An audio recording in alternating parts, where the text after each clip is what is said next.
Hello दोस्तों, मैं Manish Arya PCS maker YouTube channel में आप सभी का स्वागत करता हूं। तो आज जो मैं टॉपिक लेके आया बहुत ही अच्छा टॉपिक है, जो ज्योग्राफी यानी कि भूगोल का टॉपिक है और ये बहुत इंपॉर्टेंट टॉपिक है जो आपके एग्जाम में इससे पूछे ही जाते हैं इस टॉपिक से। तो आज का हमारा जो टॉपिक है वो पर्वत, दर्रा एवं झील। इसके जो टॉप 30 क्वेश्चन है जो आपके एग्जाम में बार बार जो पूछे गए ना, मैं वही क्वेश्चन लेके आया हूं। तो प्लीज बने रहिए अपने यूट्यूब चैनल पीसीएस मेकर पे। अगर आप इस वीडियो को अगर फर्स्ट टाइम देख रहे हो तो प्लीज आप इसे सब्सक्राइब जरूर कीजिएगा, क्योंकि इसमें बहुत अच्छा मैं टॉपिक आप लोगों के लिए डेली लेके आऊंगा, ताकि आपके एग्जाम और पॉइंट से एक भी क्वेश्चन ना छूटे। तो बिना टाइम गवाए हम अपने पॉइंट पे आते हैं। तो आज का हमारा फर्स्ट क्वेश्चन देखते हैं पर्वत, दर्रा एवं झील से। तो आज का हमारा फर्स्ट क्वेश्चन है और इससे रिलेटेड जो भी एक्स्ट्रा फैक्ट रहेगा मैं वो आप लोग को जरूर बताऊंगा। ठीक है फ्रेंड्स, तो फर्स्ट क्वेश्चन देखते हैं कि झीलों के अध्ययन को कहते हैं, बहुत ज्यादा इंपॉर्टेंट क्वेश्चन है। तो झीलों के अध्ययन को जो कहते हैं वो क्या कहते हैं? लिम्नोलॉजी कहते हैं। क्या कहते हैं? तो लिम्नोलॉजी कहते हैं। तो लिम्नोलॉजी को सरोविज्ञान भी कहा जाता है, ध्यान रखिएगा। लिम्नोलॉजी को तो हम लोग झीलों का अध्ययन कहते हैं, लेकिन इसे सरोविज्ञान भी कहते हैं। और इसके अंतर्गत जो होता है झील, तालाब, नदी और नम भूमियों का अध्ययन किया जाता है। ठीक है फ्रेंड्स, अगला क्वेश्चन है हमारा सेकंड नंबर कि निम्नलिखित में विषम पद का पता लगाएं। तो इसमें से विषम पद चुनिए। ऐसे एग्जाम में क्वेश्चन पूछते हैं, एसएसटी टायर 1 ये सब में पूछते हैं क्वेश्चन, तो थोड़ा सा इसको भी फोकस करते हैं हम लोग। तो देखिएगा, आपका डेल्टा है, बॉलसोन है, चाप झील है और विस्पर्ण है। तो ध्यान से रखिएगा, बॉलसोन। तो यहाँ पे इसका जो राइट आंसर होगा बी होगा। क्यों होगा थोड़ा सा हम लोग देखते हैं। तो क्या है कि डेल्टा, चाप झील एवं विस्पर्ण का संबंध मैदानी भागों से, ध्यान रखिएगा। डेल्टा, चाप झील एवं विस्पर्ण का संबंध मैदानी भाग से है, लेकिन जो हमारा बालसोन का जो संबंध है ना वो मरुस्थलीय क्षेत्र से है। याद रखिएगा, मरुस्थलीय क्षेत्र से है। ठीक है फ्रेंड्स, अगला क्वेश्चन हम लोग देखते हैं थर्ड नंबर कि निम्नलिखित में से किस स्थल को यूनेस्को की विश्व विरासत के स्थलों की सूची में शामिल किया गया है। तो किस स्थल को शामिल किया गया है? तो याद रखिएगा, सुंदरबन नेशनल पार्क को। ठीक है, सुंदरबन नेशनल पार्क को क्या किया गया? शामिल किया गया है। तो कब किया गया है? कभी क्वेश्चन एग्जाम में आ जाए तो याद रखिएगा 1987 में, यानी कि 1947 में किया गया है। तो सुंदरबन नेशनल पार्क को 1987 को यूनेस्को जो है कि विश्व विरासत के स्थलों की सूची में शामिल किया गया है। और इस सूची में केवलादेव राष्ट्रीय पार्क, काजीरंगा राष्ट्रीय पार्क और मानस वन्य जीव अभ्यारण्य को 1985 में, याद रखिएगा ये तीनों को कब? 1985, तथा नंदा देवी राष्ट्रीय अभ्यारण्य को 1988 में। तीनों अगर नोट डाउन जरूर कर लीजिएगा। ठीक है फ्रेंड्स, मैंने क्या बताया फिर से रिपीट कर रहा हूं, ध्यान से सुनिएगा। हमारा जो काजीरंगा हो गया, कोयलादेव राष्ट्रीय पार्क हो गया, काजीरंगा हो गया, मानस वन्य जीव अभ्यारण्य को हम लोग मतलब कब स्थापित किया गया था? तो 1985 यानी कि 1985 में। नंदा देवी राष्ट्रीय अभ्यारण्य को 1988 यानी कि 1988 में सम्मिलित किया गया था। ठीक है फ्रेंड्स, देख लीजिएगा, बहुत इंपॉर्टेंट पॉइंट है, वो एग्जाम में पूछा है बहुत बार। आगे है कि जोजिला दर्रा जोड़ता है। तो जोजिला दर्रा जोड़ता है, क्या जोड़ता है? तो याद रखिएगा, श्रीनगर और लेह को जोड़ता है। किसको जोड़ता है? तो श्रीनगर और लेह को। तो जम्मू और कश्मीर में अवस्थित जोजिला दर्रा श्रीनगर और लेह को जोड़ता है। ठीक है फ्रेंड्स, अगला क्वेश्चन है हमारा 5 नंबर कि कल्लू घाटी किसके बीच स्थित है। तो कल्लू घाटी जो स्थित है वो धौलाधर और पीर पंजाल के बीच स्थित है। तो कल्लू की घाटी को पृथ्वी पर देवताओं की घाटी की उपमा दी गई है। ठीक है, ध्यान रखिएगा कि कल्लू की घाटी को हम लोग पृथ्वी पर क्या कहते हैं? तो देवता की घाटी के नाम से जाना जाता है, इसको याद रखिएगा। और कल्लू घाटी हिमाचल प्रदेश के कल्लू जिले में ब्यास नदी के सहारे विस्तृत है। ठीक है फ्रेंड्स, इसको भी पॉइंट नोट डाउन जरूर कीजिएगा। अगला क्वेश्चन हमारा 6 नंबर कि हिमाचल प्रदेश में स्थित दर्रा है। तो हिमाचल प्रदेश में जो स्थित दर्रा है कौन सा दर्रा है? तो याद रखिएगा, शिव किला। तो शिव किला दर्रा है। तो हिमाचल प्रदेश स्थित शिव किला एक प्रमुख पर्वतीय दर्रा है। ठीक है, जो भारत चीन सीमा के पास अवस्थित है। किसके पास अवस्थित है? भारत और चीन सीमा के पास अवस्थित है। भारत में सतलज नदी इसी दर्रे के सहारे प्रवेश करती है। ठीक है फ्रेंड्स, अगला क्वेश्चन है हमारा, पॉइंट देखिएगा प्लीज, अगर आपको अच्छा लगे तो लाइक, शेयर और सब्सक्राइब जरूर कीजिएगा फ्रेंड्स। ठीक है, पाल घाट निम्नलिखित में से किन राज्यों को जोड़ता है? तो पाल घाट किसको जोड़ता है? तो याद रखिएगा, केरल और तमिलनाडु को जोड़ता है। तो पाल घाट केरल और तमिलनाडु को जोड़ने वाला एक प्रमुख दर्रा है। ध्यान रखिएगा कौन है? तो एक प्रमुख दर्रा है। ठीक है फ्रेंड्स, अगला क्वेश्चन है हमारा 8 नंबर कि किसी हिमालय चोटी को सागरमाथा भी कहते हैं। किस हिमालय चोटी को सागरमाथा कहते हैं? तो याद रखिएगा, माउंट एवरेस्ट। बहुत इंपॉर्टेंट क्वेश्चन, आप लोग इसको वीवीआई कर लीजिए। ठीक है, माउंट बहुत बार एग्जाम में आपको पूछे हुए क्वेश्चन है कि किस हिमालय चोटी को सागरमाथा भी कहते हैं? तो माउंट एवरेस्ट को। तो हिमालय पर्वत श्रृंखला की माउंट एवरेस्ट चोटी को नेपाल में सागरमाथा के नाम से भी जाना जाता है। नेपाल में सागरमाथा के भी नाम से आता है। और इसकी जो ऊंचाई है ना, कभी आपको एग्जाम में ऊंचाई पूछ दे तो याद रखिएगा 8848 यानी कि 8848। 8,848 मीटर की ऊंचाई वाली यह चोटी विश्व की सबसे ऊंची चोटी है, याद रखिएगा। ये जो है सबसे विश्व की सबसे ऊंची चोटी है। अगर बात करें भारत की तो याद है गॉडविन ऑस्टिन है जो भारत की जो विश्व की ऊंची चोटी है, मतलब भारत की चोटी है, विश्व की नहीं, भारत की ऊंची चोटी क्या है तो गॉडविन ऑस्टिन है, ठीक है, जिसको हम K2 के नाम से भी जानते हैं। अगला क्वेश्चन हम लोग देखते हैं 9 नंबर क्वेश्चन हमारा कि हिमालय की सबसे पूर्वी चोटी कौन सी है। तो हिमालय की जो सबसे पूर्वी चोटी है वो याद रखिएगा नामचा बड़वा है, नामचा बड़वा। तो हिमालय की सबसे पूर्वी चोटी नामचा बड़वा अरुणाचल तिब्बत सीमा पर स्थित है और इस चोटी की जो लंबाई है ना, याद रखिएगा 7756, याद रखिएगा 7756 मीटर इसकी ऊंचाई है, ध्यान रखिएगा फ्रेंड्स, ठीक है। अगला क्वेश्चन है हमारा 10 नंबर कि गॉडविन ऑस्टिन है एक। तो गॉडविन ऑस्टिन क्या है तो गॉडविन ऑस्टिन एक शिखर है, याद रखिए गॉडविन ऑस्टिन क्या है तो एक शिखर है जिसको हम लोग K2, गॉडविन ऑस्टिन भारत का सर्वोच्च पर्वतीय शिखर है, मैं आपको भी बताया, और यह जम्मू कश्मीर के काराकोरम श्रेणी में अवस्थित है, ठीक है, जम्मू कश्मीर के काराकोरम श्रेणी क्रम में अवस्थित है। अगला क्वेश्चन हमारा 11 नंबर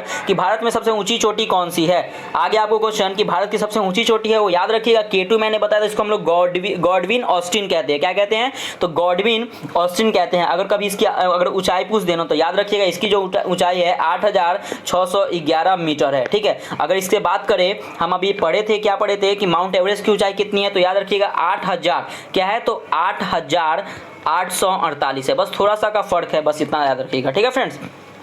अगर हम बात करें, चलिए ठीक है, तो यह माउंट एवरेस्ट के बाद विश्व की दूसरी सबसे ऊंची चोटी है, याद रखिए। ये भी क्वेश्चन आ जाएगा कि माउंट एवरेस्ट के बाद विश्व की दूसरी सबसे चोटी कौन है तो भारत में है और K2 है, जिसको हम लोग क्या बोलेंगे तो गॉडविन ऑस्टिन के नाम से जानते हैं, ठीक है फ्रेंड्स। अगला क्वेश्चन है हमारा 12 नंबर कि कौन से पर्वत हिमालय श्रृंखला का अंग नहीं है। तो कौन सा पर्वत है जो हिमालय श्रृंखला का अंग नहीं है तो याद रखिएगा अरावली पर्वत। तो अरावली जो पर्वत है वो हिमालय श्रृंखला का अंग नहीं है, ठीक है। अगर बात करें हम कि कुनलून, ठीक है, कुनलून हो गया, काराकोरम एवं हिंदुकुश हिमालय श्रृंखला का अंग है, अरावली इस श्रृंखला का अंग नहीं है, मैंने आपको बताया, ध्यान से देखिएगा। अगला क्वेश्चन नंबर 13 नंबर कि बृहत्तर यानी कि ग्रेटर हिमालय का दूसरा नाम क्या है।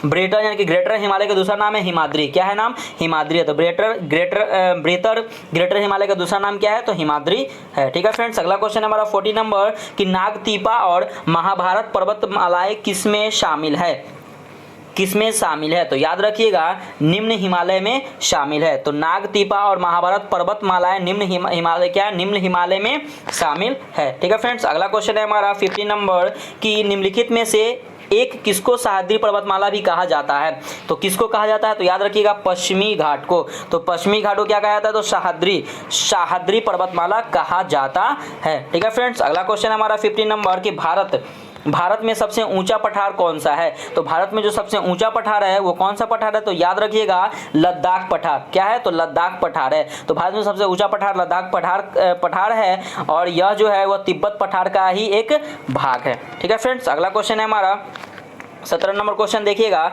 17 नंबर क्वेश्चन है क्या कि प्राकृतिक मार्ग उपलब्ध कराने वाले पर्वत के किसी अंतराल को निम्नलिखित में से क्या कहा जाता है। तो क्या कहा जाता है तो याद रखिएगा दर्रा कहा जाता है। क्या कहा जाता है तो दर्रा। प्राकृतिक मार्ग उपलब्ध कराने वाले पर्वत के किसी अंतराल को दर्रा कहा जाता है, ठीक है फ्रेंड्स। अगला क्वेश्चन है हमारा 18 नंबर है कि प्रायद्वीपीय भारत में उच्चतम पर्वत चोटी है। तो प्रायद्वीपीय भारत में उच्चतम पर्वत चोटी कौन सी है तो याद रखिएगा अनाईमुडी। क्या है तो अनाईमुडी है, ठीक है।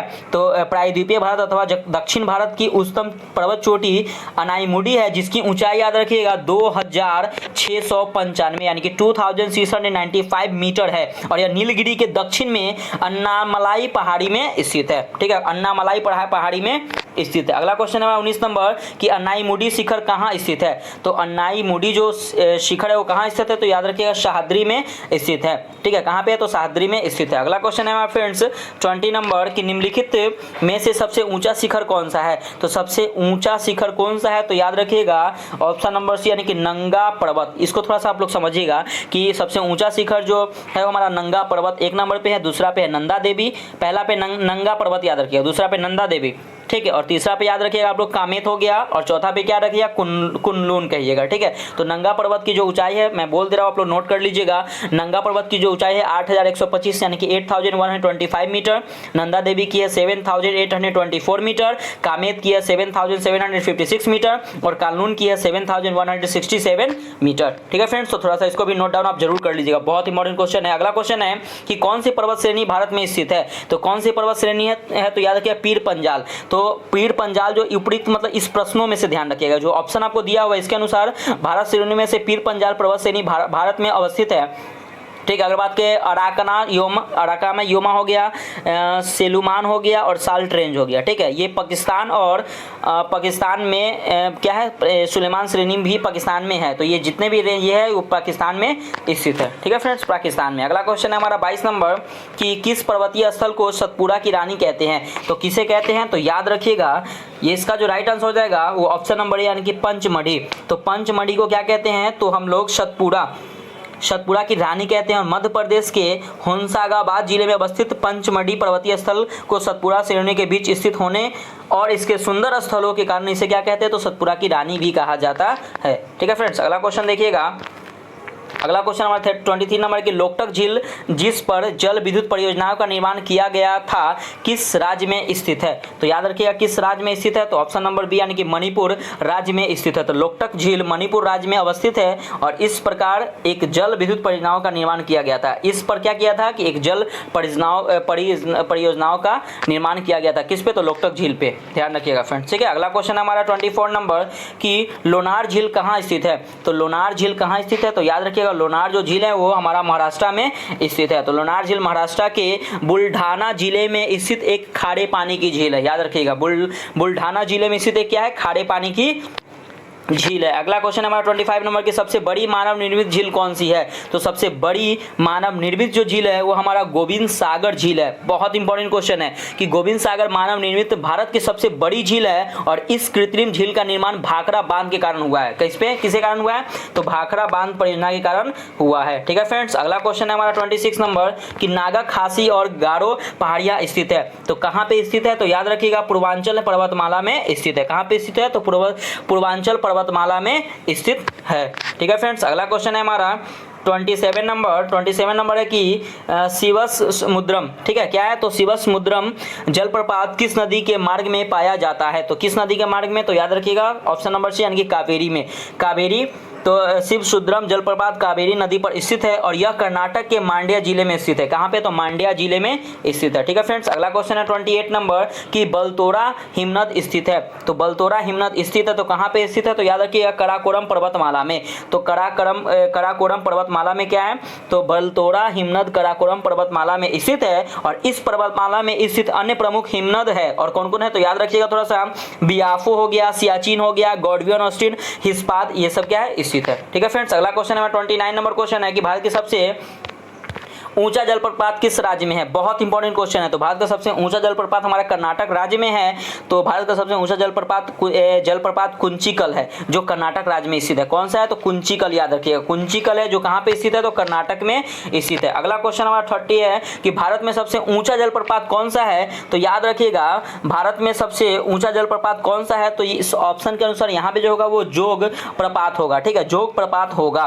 ठीक है, थोड़ा सा देखिएगा इसके बारे में कि अगर बात करें ये मतलब ये जो आंसर दिया गया जलप्रपातों में सर्वाधिक ऊंचा जलप्रपात जोग या गढ़सोप्पा प्रपात है। इसकी जो ऊंचाई है याद रखिएगा 253 मीटर है। ठीक है, और यह प्रपात कर्नाटक राज्य के शिमोगा जिले में शरावती नदी पर स्थित है। ठीक है, और भारत की जो सबसे ऊंचा जलप्रपात है वो कुंचिकल है। याद रखिएगा भारत के सबसे ऊंचा जलप्रपात कुंचिकल है, लेकिन इसका ऑप्शन के अनुसार इसका जो राइट आंसर हो जाएगा वो जोग प्रपात हो जाएगा। ठीक है फ्रेंड्स, तो थोड़ा सा कंफ्यूजन मत होइएगा क्योंकि मैं आपको क्लियर कर दिया हूं। तो उम्मीद करता हूं कि आपका जो ये सेशन आपको बहुत अच्छा लगा होगा। तो प्लीज आप देखिए यहाँ पे रेड कलर दिख रहा है ना, इसको बस सब्सक्राइब करना है। ठीक है फ्रेंड्स, सब्सक्राइब कीजिए और बने रहिए अपने यूट्यूब चैनल पीसीएस मेकर पे, क्योंकि मैं डेली आप लोगों के लिए एक जबरदस्त टॉपिक लेके आया हूँ, लाता हूँ और लाते रहूंगा। तो मिलते हैं कल फिर एक नए वीडियो के साथ। तो बाय बाय, जय हिंद दोस्तों।